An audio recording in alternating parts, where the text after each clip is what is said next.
Prophet Muhammad sallallahu alaihi wasallam says, a human being feels no worse vessel than his stomach. It is enough for a human being to have a few mouthfuls of food to keep his spine straight. But if you must fill it, then fill it with 1/3 of water, 1/3 of food, and 1/3 of air. Assalamu Alaikum and welcome to Muslims Australia TV. Thank you for joining us in our Ramadan series. We're your hosts Asma and Romy, and today we're focusing on nutrition and keeping a healthy balance and a healthy diet, especially for women during Ramadan. So we all know that Ramadan is a time for spiritual reflection. It's an opportunity that we can use to focus on our physical health. And as women, knowing how to balance fasting and nutrition is really, really important in order for us to maintain our energy levels, manage our hormones, and just our overall well-being. Yes, subhanAllah. So joining us today is Fayrola Jacobs, widely known as Miss Faye. She's a distinguished educator and entrepreneur with nearly 3 decades of experience in education and business. Currently, she leads a zero education in Guildford and Bankstown tutoring centers, specializing in homeschooling support with a focus on literacy, numeracy, Quranic science, and entrepreneurship. She also has partnered up with Monica Katalinek to establish Kids in Business, an organization dedicated to teaching the fundamentals of entrepreneurship and business skills. On top of that, mashallah, Faye is a clinical nutritional with a special interest in menopausal health. So, Assalamu Alaikum, Faye. Welcome. We are so honored to having you today in our show. Wa alaikum salam wa rahmatullah. Thank you so much for having me. It's a great pleasure to be here. That's great. So I wanted to begin by saying that, as women, we know that it's important for us to maintain, a nutritious diet. So balanced meals and drink plenty of water during non-fasting days. Obviously to keep our energy levels up and to make sure that we're not dehydrated. My first question to you is, can you define what fasting is in a nutritional sense? Yes, certainly. So fasting is a method of non-eating, a method of, you have a fed state and you have a fasting state, right? So it's a method of not eating over a period of time, duration of time. So you're not taking the amount of food or the type of food into consideration here, you're just taking the duration of time into consideration, right? So typically it is known as intermittent fasting, right? From it could be from dawn to dusk as we know it, or it could be 12 hours of fasting, 18 hours of fasting, etc. So typically fasting that is done for more than 12 hours is incredibly beneficial, because that is where the hormonal changes and the metabolic changes happen, as well as changes in insulin levels and so forth happens. And so you have dry fasting as well as wet fasting. So wet fasting is what is known in the Western world as intermittent fasting, where they're fasting, but they fasting from solid food, but they are still drinking, having water, having beverages. As opposed to that, we have dry fasting, right? So in Ramadan, it is known as Ramadan intermittent fasting. But subhanAllah, fasting has been prescribed to us over 1400 years ago. It is not a new phenomenon, as people think it is. We've been intermittent fasting for a very long time, subhanAllah. Yes. So, yeah. So what are the benefits of fasting on our physical body? So there are numerous benefits on our physical body, subhanAllah. So the first one that I'd like to highlight is the reduction in inflammation. As we know, inflammation is a root cause of many of our conditions out there. And the second one is when we fast, we're producing what we call BDNF, which is brain-derived neurotrophic factor. And brain-derived neurotrophic factor helps us with cognition, helps us with memory, and it also decreases degenerative conditions such as Alzheimer's and so forth. So that's huge, right? Subhanallah. Then we also have a decrease in blood pressure, as well as it regulates our insulin levels, as well as our blood glucose levels, and then which is a lot beneficial for women because it is something that they is sought after, is a decrease in weight. Yeah. So there's a lot of weight loss that can happen, but obviously only if done correctly. Because with fasting, we just tend to binge because we're that hungry, or we're just missing our food, we're craving food. But if we really use this time to really focus on our nutrition, there's so many physical benefits that can be derived, inshallah. SubhanAllah. It's great insights there. So now I'm just thinking about suhoor and iftar meals, right? Can you explain the correlation between fasting and the hormonal changes that you were just talking about in women especially? So obviously I've mentioned all these amazing benefits, but there's a huge correlation between our insulin levels as well as our metabolic levels or regulation, right, which is hormonal changes, etc. So in terms of insulin levels, so what is insulin? Insulin is a hormone that is produced in our pancreas, and that is used to regulate our blood sugar levels, right? So when we have high blood sugar levels, it affects our hormones. It affects our hormones. Our hormones are dysregulated. Weight gain, pre-diabetes, so much happens, right? And just think about the amount of sugar that we consume in Ramadan. Yes. So one thing that I'd like to stress upon, especially for women, I'm just giving something like very simple here, because if we complicate it, we're not going to do it, right? So something simple here is for us to cut down on our sugar, processed sugar. I'm not saying completely eliminate it, because that if we eliminate something that we used to, it puts a stress on our bodies. It's almost painful. And fasting and fasting in itself is causing a stress on our body, Yes. because we're not used to that, right? So we don't want to put added stress on our bodies. So what we need to do is just reduce the amounts of processed sugar, reduce the amount of sugary drinks that we have. Think about that. It was so interesting that I was at a function recently, and there was a gentleman there that had 4 teaspoons of sugar in his coffee, and people were horrified. 4 teaspoons of sugar in his coffee or in his beverage. People were horrified, and I was saying it's interesting how people will drink Coke, would have 8+ teaspoons of sugar in a can of Coke, and not blink an eye, right? I think that's me. It's because iodine and thin is hidden in there. Yeah, Subhanallah. yeah, that's correct. So definitely that. And then of course we don't even think about our carbohydrates. Carbohydrates is glucose, which is sugar in essence, right? So we have to decrease pastas, breads, as well as rice. And this can be really hard, because in our communities, these are our comfort foods, right? So I'm not saying completely eliminate it, decrease it. So when you having a meal, you have more protein, your vegetables. You can have your rice, but decrease it significantly. Decrease your bread intake significantly.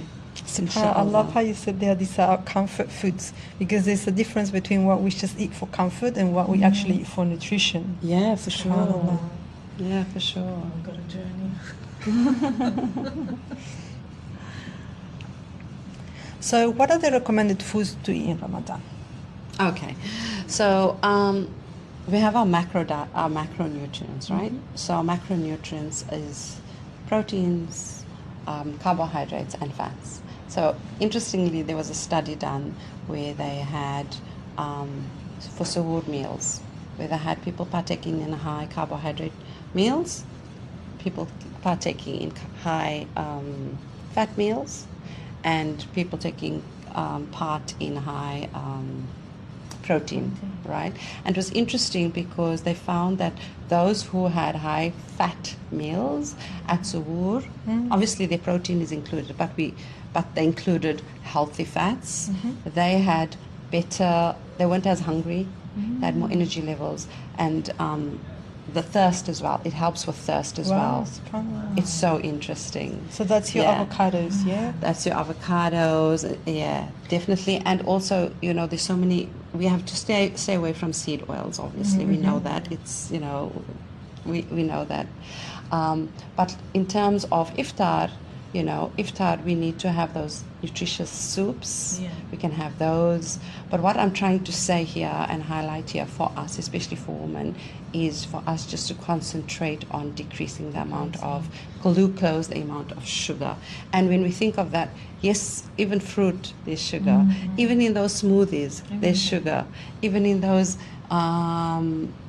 those drinks, the fruit and veggie drinks, there's sugar, you know. So we need to really, really concentrate on those as well. Because usually the balance as well on those drinks is much more fruit than veggies, which is, you know, to get the nutrition, it should be much more veggies than fruit. Yeah, Absolutely. You do need the fruit to kind of make it palatable. So you can drink it. Because we want it to be palatable. But at the same time, we just need to think about glucose, sugar, you know, that type of thing. Yeah. So just going back to that suhoor, the fatty diet is the best diet, right? So quantity-wise, because I mean, I'm willing to spread the whole table. So quantity-wise, how would you go? Like, are you still saying reduce it, have small portions, or can we eat as much as we want? Well, that's a good question. We can't eat like a whale, obviously. You have to, now just think about it. It's again stressing your body, because you don't typically eat at that time. So now we're getting up and we're eating at that time. It is stressing your body, you know. That is where the slumps in energy come from. Think about it. High carbohydrate diet, the slumps in energy is coming, you know. So we just try to eat, we try to be very, Ramadan is a time of concentrating on our health, our spiritual health, our mental health, our physical health. So we just need to be mindful. We just need to be cognizant continuously when it comes to food. Just be cognizant, you know, because it is this time where you can just derive, I'm talking about nutritionally and in terms of your body, you can derive so much benefit. Yes. So much benefit. They were actually saying that a dry fast, 1 day of a dry fast is equivalent to 3 days of wet fasting in terms of the amount of benefit. And then, of course, when you're not fasting, imagine, you know. So we can use this time to really, really hone in on our nutrition, on our health. And if we hone in on our physical health, our spiritual health will improve because you have energy for ibadah, and this is the time when we have to increase our ibadah. And if we don't have energy and you have headaches and you're feeling sluggish, you're not going to have that drive, the energy to partake in ibadah. It just reinforces that, you know, the meaning of blessed month. Like, just so much blessings, like we can't even fathom. So got the food out of the way, drink. What should we be drinking? So obviously I'm just going to say water. This is what I'm going to say. Definitely no sugary drinks. If you need to have your tea or whatever, you know, reduce the amount of sugar that you put into your tea. If you need to, we're busy with, I have to remember we're busy with liquids right now. But this is very important, right? When we're consuming liquids, our body can only absorb close to half a cup at a time. Every 20 minutes, close to half a cup. Wow. So if we're chugging water down, like at Suhoor, for instance, thinking, you know, I need to drink as much as I can now for the rest of the day, you're going to be releasing it. You're going to be eliminating it. Most of that, anyway. So it's about 20 minutes. Every 20 minutes, we are absorbing about a half a cup or just a little bit more than that. So if you can have that in mind and say, okay, fine, when I break my fast, I am going to align my drinking of water with my prayers. So that means at breaking a fast, when you break your fast at iftar, you're going to have some water. Now, I know when I lived in Saudi Arabia, the tradition was for them to break our fast, like in the Haram, right? In Mecca, they break their fast, they have their water, they have their date, and then they wait for prayer, they pray, so then 20 minutes or so has passed, right? And then you have your meal. So you break your fast with water, right? Your half a cup or your cup of water, and then before your meal, you have your cup of water. So you have a cup of water, maybe after that, and then we think of Taraweeh, for instance, right? Before you go to Taraweeh, you have a cup of water. Halfway through Taraweeh, you have another cup of water. After Taraweeh, you have a cup of water. So you've had a lot of water during the night, so you have to spread it out. You can't just decide, oh, I haven't had my water for the night, and have your two liters. It's not going to be absorbed. So we have to think about the absorption of the liquid, absorption of the water, inshallah. So when It you does say matter. a cup of water, would that be 250 mils? Yeah, I'm talking about more or less. Yeah. More or So less. when do we squeeze in the drinks and the juices? We don't. So you have to realize that coffee and tea causes dehydration. So we're thinking in terms of liquid, right? When you're having your coffee, but it causes dehydration, and you don't want dehydration in Ramadan. And I think I heard from each cup of coffee you need to drink like 4 cups of water to replenish. What And how much is 4 cups taken of out. water? A liter. Oh, wow. So yeah, subhanallah. Lots of changes, but we just have to But they're remarkable changes. Like you can really it's just It's for our doable. benefit. It's Yeah. absolutely doable. Yeah, for sure. SubhanAllah. So before we continue, let's take a moment to reflect on the importance of maintaining good health. As mentioned in the Quran, eat and drink, but waste not by excess. For Allah does not love the wasteful. It's in Surah Al-Araf 7:31. So this reminder emphasizes the value of moderation and mindful consumption. SubhanAllah, especially in the times now, what's happening in Gaza, people don't actually have food. And this is something that also I have been hearing from women that are preparing for Ramadan, that one of the things that they want to focus this Ramadan is to not wasting food. So that's a great reminder, of not having excess. And you explain a lot already of, what that excess does to you. But I also wanted to sort of emphasize, that take the opportunity with what's happening, subhanAllah, to our sisters and brothers, not only to boycott, which is something that most of us are doing to help, also to how this verse reminds us of not wasting food. And I say that take up an opportunity because, Ramadan is about gaining taqwa, gaining consciousness of Allah. So we have this verse and we have this situation that is happening as well in the world that inshallah is going to make us more conscious and allow us not to waste so much this Ramadan. So yeah, that's such a great reminder. It SubhanAllah. is, subhanAllah. Thanks for that. How would a good example of, an iftar day or meal and suhoor look like? If you could just share with us how would it look, or what your iftar it looks like, maybe. Sure. I could speak about myself. So for me, I make it very simple. I try to focus on eggs because eggs is protein. And then when you make the egg, you can increase your fat levels in terms of the types of oils that you're using. So it could be coconut oil, you could be using olive oil as well as avocado oil, right?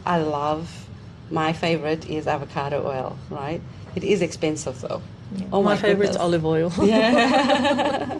Yes, so eggs would be my go-to in terms of having it boiled, having it scrambled, having it in a frittata, and so forth. Awesome. So that would be eggs for me, and then also having avocado every single day. Oh wow. Yeah, having avocado every It's single bad day. for you to have it, so it's not. Oh no, that is No. no, not at all. Think about it. It's Allah's creation, right? Yeah. It's Allah's creation. There's so many benefits. We're having olive oil. Are you talking about avocado? We're Yeah. having avocado oil, having avocado, the actual avocado. Oh my goodness. Yeah. Awesome. Yeah, no, it's amazing. And then you can have your water your amount of water that you'd like to have. Yogurt is also a good thing. Yeah. Because again, that's also protein. Yeah. Right? So yogurt is really good. Kefir, those type of drinks, probiotic drinks. Yeah. That's also really good. And then for iftar would be your soups.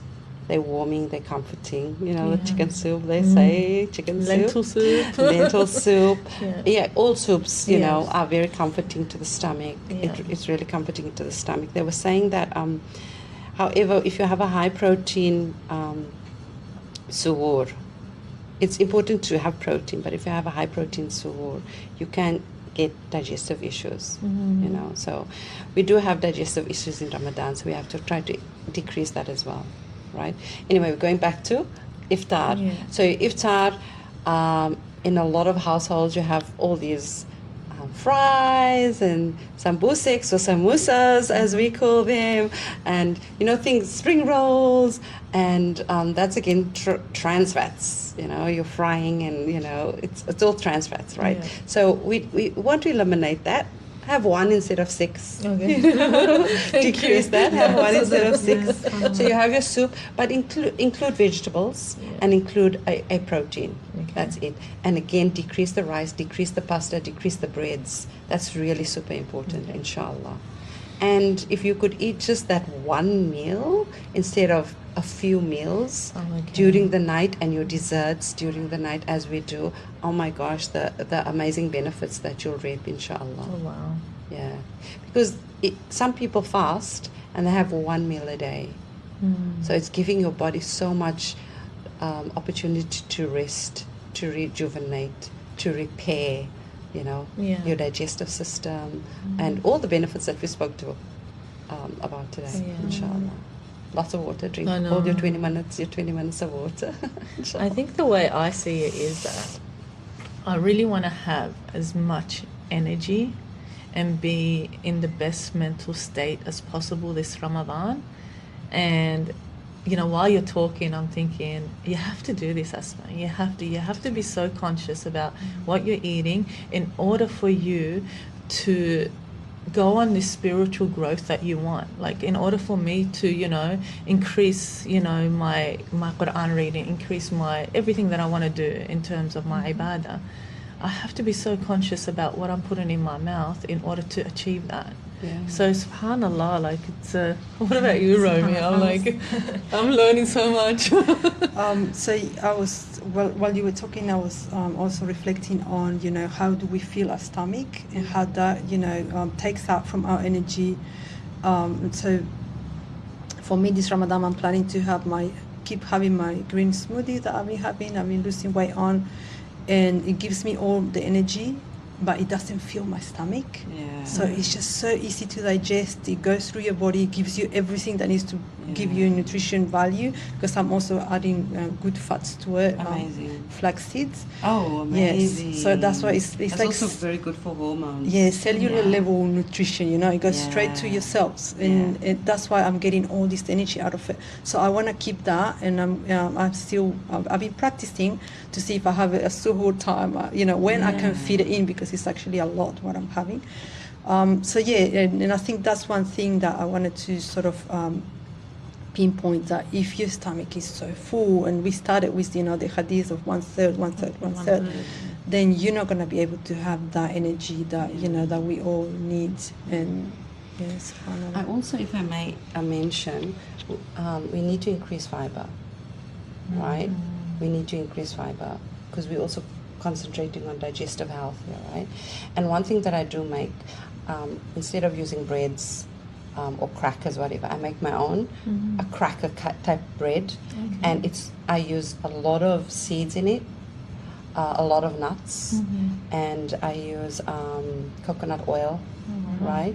And subhanallah, that's what I use. I put that in the oven, and that's what I use. It's nice and crunchy. It's crunchy to eat. You can dip your hummus or your dips. You can use your dips, you know, your healthy dips, etc., as a snack, like, you know, during the night or whatever. That's really good. So yeah, that's really, really good. Yeah. So before we wrap up, mashallah, so much information has come out. Can you just give us, I guess, your best advice that you can give us, or share one or two or three or as much as you want, practical tips or anything that you feel is that you want to share with us and our listeners. Yeah, sure. So for women, as I mentioned throughout this talk, for women, if we can really concentrate on our blood sugar levels, if we can concentrate on our blood sugar levels, our insulin levels, that in itself will be such a huge step, and we'll feel the difference, subhanallah. And I've mentioned all the different reasons for that. Our energy levels will increase, our focus will increase. We want energy for ibadah. What is Ramadan? Ramadan is to get close to Allah, is to renew our relationship with our Lord, right? And we need health, we need good health, we need energy, we need cognizance, we need all of that to be able to connect to the Quran. Right? It's not about getting through the Quran and not even understanding what you're reading. They always concentrate on tadabbur is like read and understand, reflect on it, even if it's just one line, our aim is to get closer to Allah. And so it's a whole holistic thing for us as Muslims, subhanallah. If we take care of our physical health, it will assist our spiritual health, our mental health, our emotional health, inshallah. Can I ask a question behind the camera? Yes. A lot of people break their fast with dates. What's your take on breaking your fast with a date? Is the date sugar? Date is sugar, and there's many nutritionists around the world that would say, absolutely don't do that when you break your fast. But it is a sunnah, and my thinking is whatever is a sunnah, there's wisdom behind it, wisdom that we can't even understand. 100%. Subhanallah, and maybe the scientific evidence haven't come out or been released yet.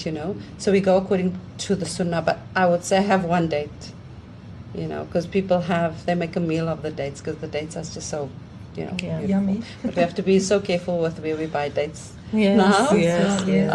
Because we need to buy good stuff. Good dates, and dates that are from certain countries, inshallah.